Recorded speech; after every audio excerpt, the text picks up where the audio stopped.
اعوذ باللہ من الشیطان الرجیم بسم اللہ الرحمن الرحیم وبہ نستعین وہو خیر المعین الحمد للہ رب العالمین وصلی اللہ علی محمد وآلہ الطیبین الطاہرین وصلی اللہ علی محمد وآلہ الطیبین الطاہرین واللعن الدائم على أعدائهم أجمعين أما بعد فقد قال الله سبحانه وتعالى في كتابه المجيد بسم الله الرحمن الرحيم ألم يجدك يتيما فآوى. دوستان محترم، سامعین محترم، آج کی گفتگو روزانہ کے موضوع سے ہٹ کے، کیونکہ 10 رمضان المبارک محسن اسلام ناصر رسول اللہ وہ معظمہ بی بی جن کے اسلام پر بھی احسانات ہیں اور مسلمانوں پر بھی احسانات ہیں، کیونکہ آج اس بیوی کا مختصر سا اپنی بساط مطابق تذکرہ کرنا ہے. بلا شبہ کون نہیں جانتا کسی بھی تحریک کی کامیابی کے لیے 2 عوامل بنیادی حیثیت رکھتے ہیں: افرادی قوت اور اقتصادی قوت. کوئی بھی تحریک، چاہے دنیاوی تحریک ہو چاہے اخروی تحریک ہو، یہ 2 بنیادی ستون ہوتے ہیں کسی تحریک کی کامیابی کے لیے. اور رسول اسلام نے جب اپنی تحریک اسلام کا آغاز کیا تو یقیناً تاریخ شاہد ہے، پیغمبر خاتم بظاہری طور پر ایک یتیم،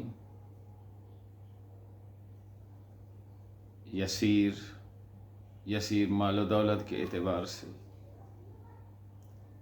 تو تحریک بھی وہ شروع کی جس تحریک کے شروع ہوتے ہی پورا عرب معاشرہ آپ کے مخالف ہو گیا. وہی معاشرہ جو اپنی زبان سے پیغمبر خاتم صلی اللہ علیہ وآلہ وسلم کو صادق اور امین کے لقب سے یاد کرتا تھا، باوجود اس کے کہ وہ کافر تھے، مشرک تھے. لیکن جیسے ہی پیغمبر خاتم نے قولوا لا الہ الا اللہ تفلحوا،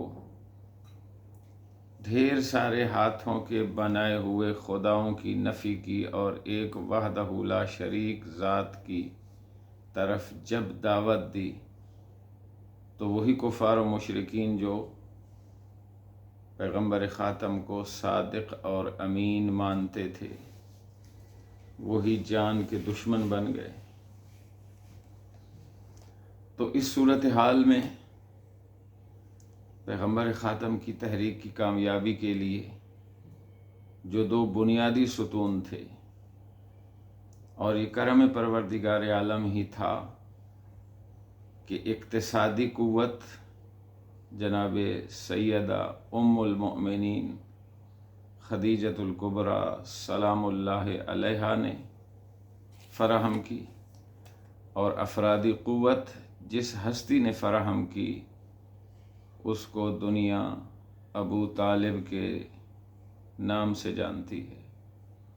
جن کا نام عمران، کنیت ابو طالب.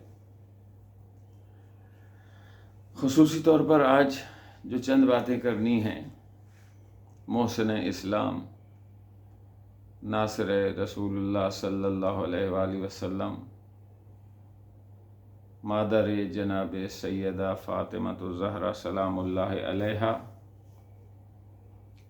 ان کے بارے میں، اگرچہ اس مختصر وقت میں ممکن ہی نہیں ہے کہ اس معظمہ بی بی کی قربانیوں کا اور جو انہوں نے ایثار اور فداکاری کا نمونہ پیش کیا اسے ان چند منٹوں میں بیان کیا جائے۔ لیکن کیا ہے کہ یوسف کے خریداروں میں ہمارا نام بھی آ جائے تو یہ ہمارے لیے بہت بڑا شرف ہے۔ شاید یہ معظمہ بی بی، ان کی شان میں ٹوٹے پھوٹے میرے الفاظ رب کریم کی بارگاہ میں شرف قبولیت حاصل کر لے۔ تو تاریخ خمیس میں جلد نمبر 1 میں صاحب کتاب لکھتے ہیں کانت خدیجۃ امرأۃ عاقلۃ شریفتً، کہ جناب خدیجۃ الکبریٰ سلام اللہ علیہا ایک عقل مند اور باشرافت خاتون تھیں۔ اس کے ساتھ ساتھ مع ما اراد اللہ بہا من الکرامت والخیر، اس خاندانی شرافت اور عزت کے ساتھ ساتھ وہ خصوصیات مستضاد تھیں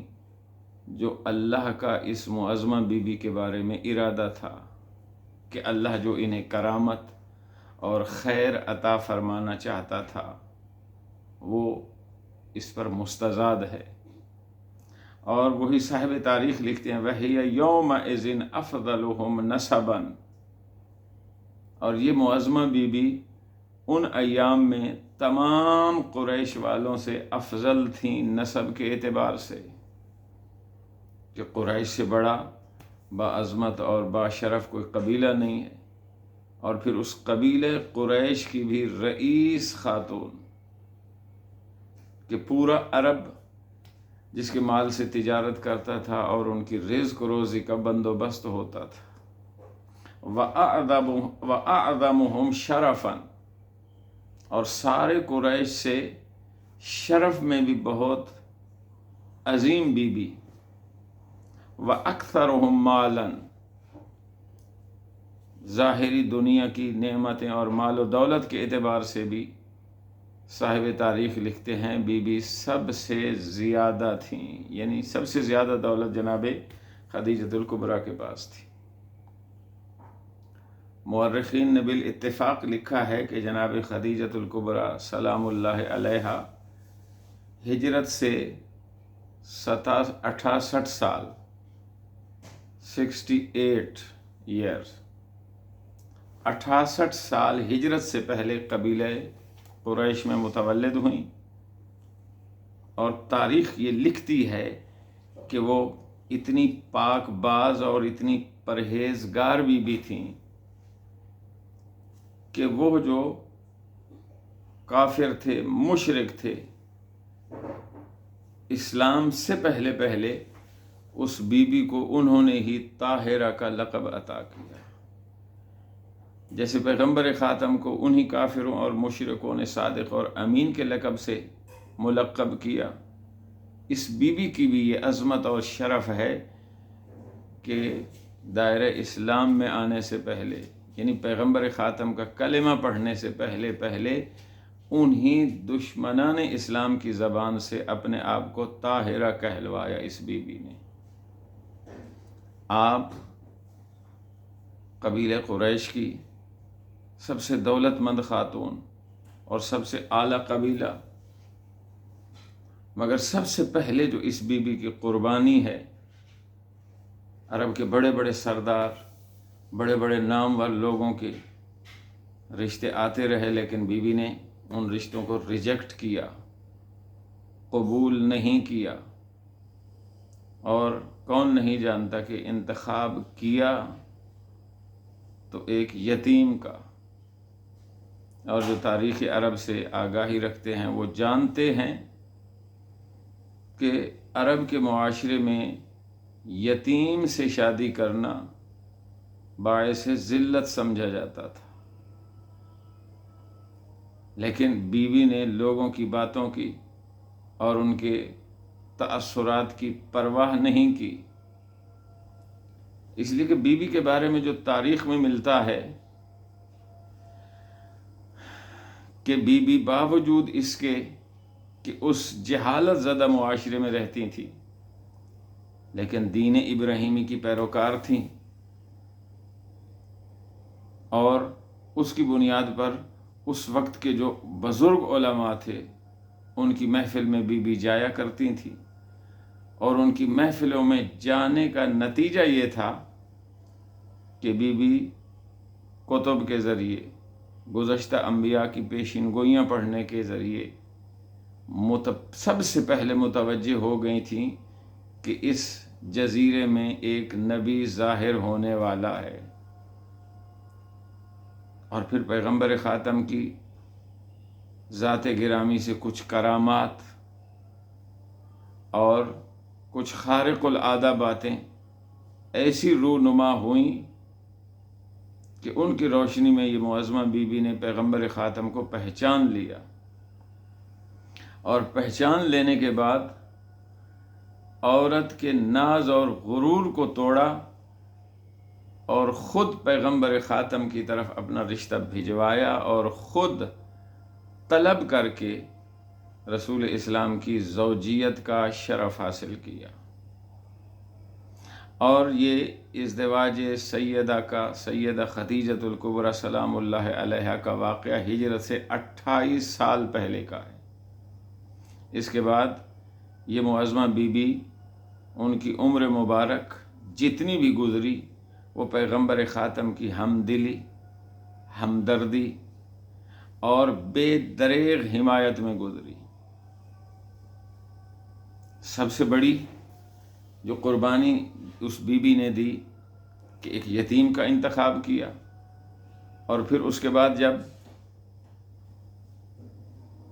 شیب ابی طالب میں کفار و مشرکین نے ایک آپس میں پیمان باندھا اور ایک معاہدہ طے کیا کہ ابو طالب کے بھتیجے اور اس خاندان کے ساتھ مقاطعہ یعنی سوشل بائیکاٹ، اقتصادی بھی، سماجی بھی اور سیاسی بھی، اور باقاعدہ سزائیں مقرر کی گئیں کہ جو ان سے رابطہ رکھے گا اس کو یہی سزا دی جائے گی۔ تو وہاں یہ جو بائیکاٹ ہوئی اور 3 سال پیغمبر خاتم اور جناب ابو طالب نے اور خاندان بنو ہاشم نے شیب ابی طالب میں گزارے، اس بائیکاٹ کا اطلاق اس معظمہ بی بی پر نہیں ہوتا تھا۔ بی بی اگر چاہتی تو شیب ابی طالب میں نہ رہتی بلکہ مکہ میں ہی رہ کر پیغمبر خاتم کے لیے خدمت انجام دے سکتی تھی، لیکن کیا قربانی اور ایثار ہے اس بی بی کا کہ اس مشکل وقت میں بھی انہوں نے پیغمبر خاتم کا ساتھ نہیں چھوڑا، اور 3 سال برابر جیسے پیغمبر خاتم اور ان کا خاندان شیب ابی طالب میں محصور رہا، بھوک اور پیاس کی سختیاں جھیلیں، اس معظمہ بی بی نے بھی پیغمبر خاتم کے ساتھ ویسے ہی بھوک، پیاس اور سختیاں جھیلیں۔ یہاں سے اندازہ کیا جا سکتا ہے کہ شیب ابی طالب میں اتنا سخت ماحول تھا کہ اسی تیسرے سال، جس سال میں یہ بائیکاٹ ختم ہوتا ہے، اسی سال میں جناب ابو طالب کا بھی انتقال ہو جاتا ہے، اور اس معظمہ بی بی جناب سیدہ خدیجۃ الکبریٰ سلام اللہ علیہا کا بھی انتقال ہو جاتا ہے۔ اور پھر پیغمبر خاتم اس سال کو عام الحزن کے ساتھ تعبیر فرماتے ہیں کہ یہ غم کا سال ہے،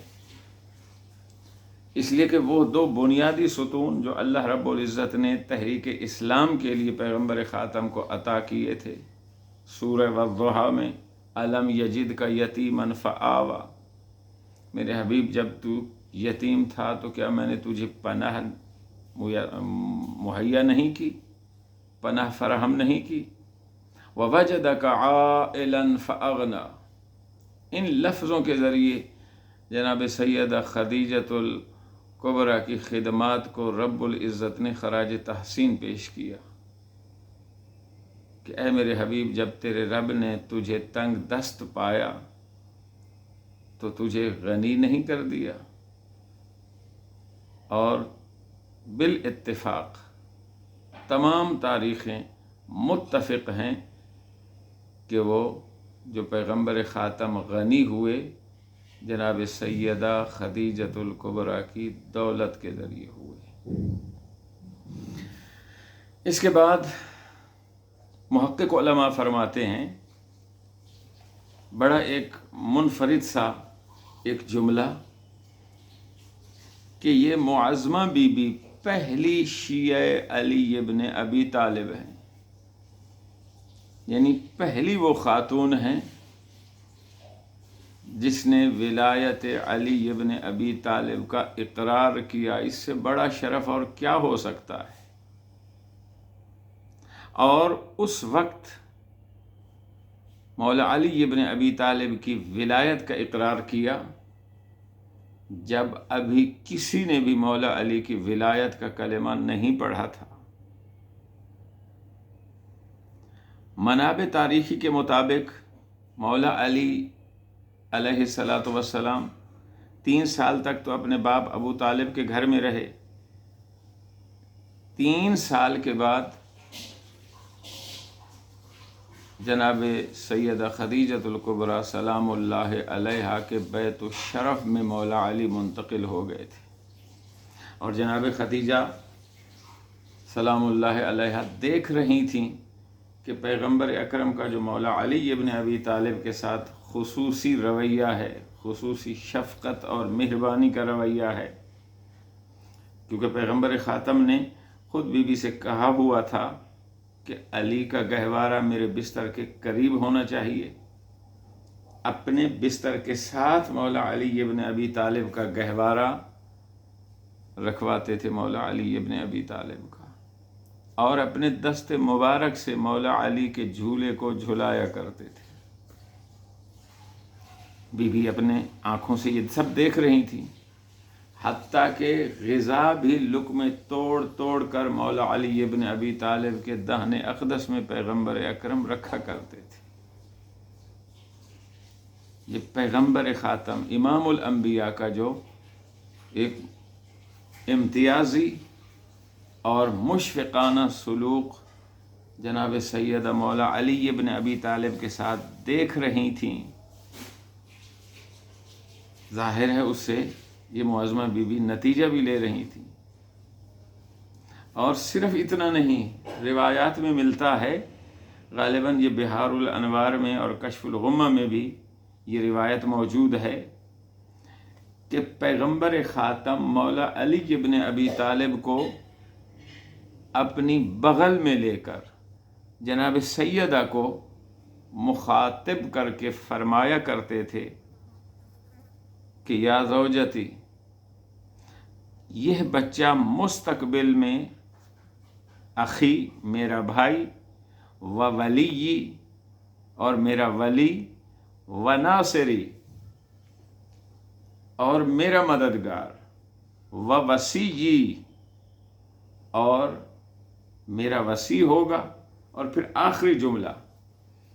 اور یہی بچہ میری بیٹی کا شوہر ہوگا۔ تو جناب سیدہ یہ معظمہ بی بی سیدہ خدیجۃ الکبریٰ سلام اللہ علیہا پیغمبر خاتم کا یہ سلوک مولا علی ابن ابی طالب کے ساتھ دیکھ رہی تھیں، اور اسی سلوک کو نہج البلاغہ میں خود میرے مولا علی ابن ابی طالب نے بھی خطبہ قاصعہ میں ارشاد فرمایا، وَلَقَدْ كُنْتُ أَتَّبِعُهُ اتِّبَاعَ الْفَصِيلِ إِثْرَ أُمِّهِ، میں پیغمبر خاتم کی ایسے ہی پیروی کرتا تھا جیسے اونٹنی کا بچہ اپنی ماں کے پیچھے پیچھے چلتا ہے، ساتھ ساتھ رہتا ہے۔ اور پھر اس کے بعد فرمائے، یرفع لی کل یوم من اخلاقہ علما، پیغمبر خاتم روزانہ اپنے اخلاق حسنہ سے مجھے ایک نہ ایک نکتے کی تعلیم دیتے تھے، وَيَأْمُرُنِي بِالْاِقْتِدَاءِ بِهِ، اور مولا علی فرما رہے ہیں کہ پھر پیغمبر خاتم مجھے اس کی اقتدا کرنے کا حکم فرمایا کرتے تھے۔ اور تعجب کی بات یہ ہے کہ اس معظمہ بی بی نے اس وقت مولا علی کی ولایت کا اقرار کیا جس وقت میں مولا علی کی ولایت کا اقرار واجب شرعی نہیں تھا، اس لیے کہ جب تک پیغمبر خاتم ہے مولا علی کی ولایت کا دور اور ان کی ولایت کا اقرار واجب نہیں تھا۔ مولا علی کی ولایت کا اقرار تو پیغمبر خاتم کے بعد اور غدیر کے اعلان کے بعد ضروری تھا، لیکن اس بی بی نے اس وقت مولا علی ابن ابی طالب کی ولایت کا اقرار کیا جب کوئی بھی شیعہ علی کے نام سے نہیں جانا جاتا تھا۔ اور اس کے بارے میں بہار میں ایک روایت موجود ہے کہ ایک دن رسول اسلام نے اپنی اس معظمہ زوجہ کو اپنے پاس بلایا اور پاس بٹھا کر فرمایا کہ ابھی ابھی جبریل میرے پاس آئے اور مجھے کہا، اے خدیجہ، اسلام کی کچھ شرطیں ہیں۔ سب سے پہلی شرط تو ہے کہ اللہ کی توحید کا اقرار، دوسرا تمام رسولوں اور میری رسالت کا اقرار، تیسرا معاد اور شریعت کے اصولوں کا اقرار، اور شریعت کے اصولوں کا صرف اقرار نہیں بلکہ ان پر عمل بھی کرنا ہے، اور چوتھی چیز پیغمبر فرماتے ہیں جو مجھے جبرائیل بتا گئے تھے وہ تھی اولی الامر، اور اولی الامر کی اولاد میں جتنے ائمہ ہیں، کیونکہ اس وقت کے اولی الامر تو مولا علی ابن ابی طالب تھے، اولی الامر اور ان کی اولاد میں جتنے ائمہ ہیں ان سب کی اطاعت کا مجھے حکم دیا ہے، اور صرف ولایت کا حکم نہیں دیا بلکہ ان کے دشمنوں سے اظہار براعت کا بھی حکم دیا ہے۔ یہ پیغمبر خاتم جناب خدیجۃ الکبریٰ سلام اللہ علیہا سے جبریل کے ذریعے اللہ کے آئے ہوئے حکم کو بیان فرما رہے ہیں۔ لہٰذا پیغمبر خاتم کے فرمان کے مطابق اس معظمہ بی بی نے ان چاروں بنیادی ارکان اسلام کا اقرار کیا، یعنی اللہ کی توحید کا بھی اقرار کیا، تمام رسولوں اور پیغمبر خاتم کی رسالت کا بھی کلمہ پڑھا، اصول شریعت اور ان پر عمل کا بھی عہد کیا، اور اولی الامر اور ان کی اولاد میں جتنے ائمہ ہیں ان کی ولایت کا بھی اقرار کیا۔ جب یہ سب کر لیا تو یہاں پیغمبر خاتم نے جناب خدیجہ سے کہا، مولا علی ابن ابی طالب کی طرف اشارہ کر کے، ہوا مولا کے و مولا المؤمنین و امامہم بعدی، اے خدیجہ، یہ جو علی ہے یہ تیرا بھی مولا ہے اور تمام مؤمنین و مؤمنات کا مولا ہے، و امامہم بعدی، وہ اعلان جو غدیر میں ہوا تھا اس اعلان کا ابتدائیہ یہ ابھی ابتدائے بعثت ہے، اور اس میں پیغمبر خاتم ارشاد فرما رہے ہیں کہ یہ علی، اے خدیجہ، تیرا بھی مولا ہے، تمام مومنین و مومنات کا مولا ہے، اور ان کا امام ہے بعدی، میرے بعد۔ اس کے بعد پیغمبر خاتم نے جناب سیدہ خدیجۃ الکبریٰ سلام اللہ علیہا کو دین کے اصول و فروع، واجبات اور محرمات سکھائے، اور پھر اس کے بعد جو جملہ ہے وہ یہ ہے، اس کے بعد پیغمبر خاتم نے اپنا ہاتھ مولا علی ابن ابی طالب کے سر اطہر پہ رکھا اور جناب خدیجۃ الکبریٰ کا ہاتھ اپنے ہاتھ پہ رکھوایا، اور یوں ہاتھ مولا علی کے سر پہ اپنا رکھ کے اپنے ہاتھ کے اوپر جناب سیدہ خدیجۃ الکبریٰ کا ہاتھ رکھوا کے پیغمبر خاتم نے مولا علی اور اولاد علی کی بیعت لی ہے اس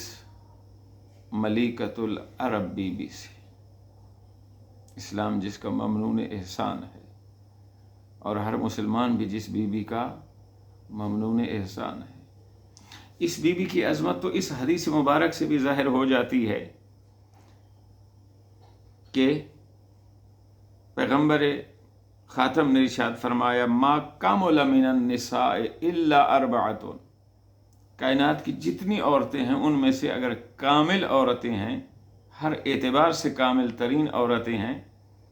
تو وہ صرف 4 عورتیں ہیں، 4 خواتین ہیں۔ آسیہ بنت مزاحم، مریم بنت عمران،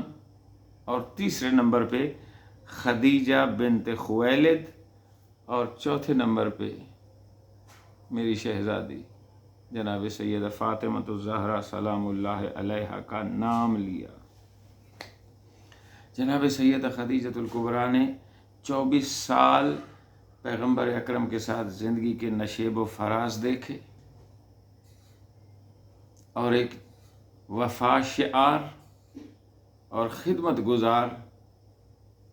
ایسی بیوی کے پیغمبر خاتم کو اس بیوی سے کبھی ذرہ برابر بھی تکلیف نہیں ہوئی، ہمیشہ اس بیوی سے پیغمبر خاتم کو سکون نصیب ہوا۔ بلکہ اس معظمہ بیوی کی وفات کے بعد بھی پیغمبر خاتم ازواج مطہرات ان سے یہ منقول ہے کہ جب پیغمبر خاتم کسی اضطرابی کیفیت میں ہوتے، پریشانی کے عالم میں ہوتے، ابھی دیکھتے ہی دیکھتے پیغمبر مضطرب ہیں، لیکن جب اس معظمہ بیوی کا تذکرہ چھیڑا جاتا تھا تو وہی نبی جو مضطرب تھا، وہی نبی مسکرانے لگتے تھے، اور مسکرا مسکرا کے اس معظمہ بیوی کے اوصاف بیان کرنا شروع کر دیتے تھے کہ میری اس زوجہ نے اس وقت میری تصدیق کی جب سارا عرب میری تکذیب کر رہا تھا۔ اس طرح کی بیوی کے فضائل بیان کرنا شروع کر دیا کرتے تھے۔ ظاہر دامن وقت میں گنجائش نہیں ہے، بس آخری جملے اور میں اپنے عرائض کو تمام کرتا ہوں۔ روایت میں ملتا ہے کہ جب بی بی کا آخری وقت قریب تھا تو پیغمبر خاتم نے آپ کو جنت کی بشارت دی، اور خود ان کی قبر اطہر میں پہلے اترے، اور باقاعدہ یہ لفظ ملتے ہیں روایت میں کہ پیغمبر خاتم آنسوؤں کے ساتھ روئے، اور جب آخری وقت تھا تو آپ کی بیٹی، آپ کی اور ہماری شہزادی جناب سیدہ فاطمہ الزہرا سلام اللہ علیہا ماں کی یہ حالت دیکھ کر بے چینی کے عالم میں باپ کے ارد گرد گھوم رہی ہیں، یعنی بے چینی کا عالم ہے، ماں کی حالت دیکھ رہی ہیں کہ آخری وقت ہے۔ یہ جناب سیدہ کی بے چینی دیکھ کر اللہ رب العزت نے جبرائیل کو بھیجا۔ جبریل آئے اور کہا، اے میرے نبی، خدا نے اپنی بیٹی جناب سیدہ سے کہہ دیجئے کہ خدا نے آپ کی مادر گرامی کے لیے جنت میں ایک موتیوں کا، لؤلؤ کا لفظ ہے روایت میں، من لؤلؤ،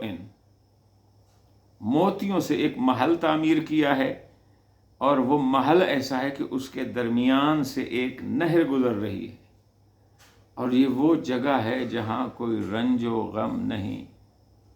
یہ تسلیت پیش کی رب العزت نے جناب سیدہ خدیجۃ الکبریٰ کی اس مصیبت عظمیٰ پر۔ اور میں کہتا ہوں جناب سیدہ کی فضیلت کے لیے اتنی ہی بات کافی ہے کہ بعد میں جتنے آنے والے ائمہ تھے وہ اپنے آپ کو ابن خدیجۃ الکبریٰ کہنے پر فخر محسوس کرتے تھے۔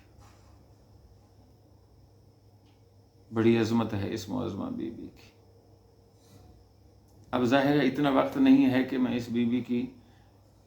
شہادت کا تفصیلی واقعہ بیان کروں، بس اس بات کی دلیل کے لیے کہ ہمارے ائمہ معصومین علیہم الصلاۃ والسلام بعد میں، یعنی مولا علی ابن ابی طالب کی جو اولاد ائمہ بنی، امام بنی، مولا حسن، مولا امام حسین علیہ السلام، مولا امام زین العابدین علیہ الصلاۃ والسلام، سارے ائمہ، نمونے کے طور پر امام زین العابدین علیہ الصلاۃ والسلام کی زیارت جب ہم پڑھتے ہیں تو اس میں یوں جملے ملتے ہیں، السلام علیک یا ابن رسول اللہ،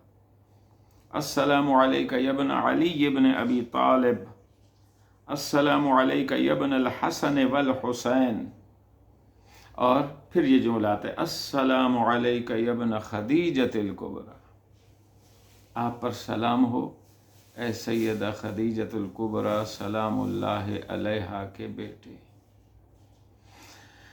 تو رب العزت نے بہرکیف بڑی عزت اور عظمت عطا کی تھی اس بی بی کو۔ میں تمام مومنین و مومنات جہاں جہاں تک میری آواز جا رہی ہے ان سب کی خدمت میں، آج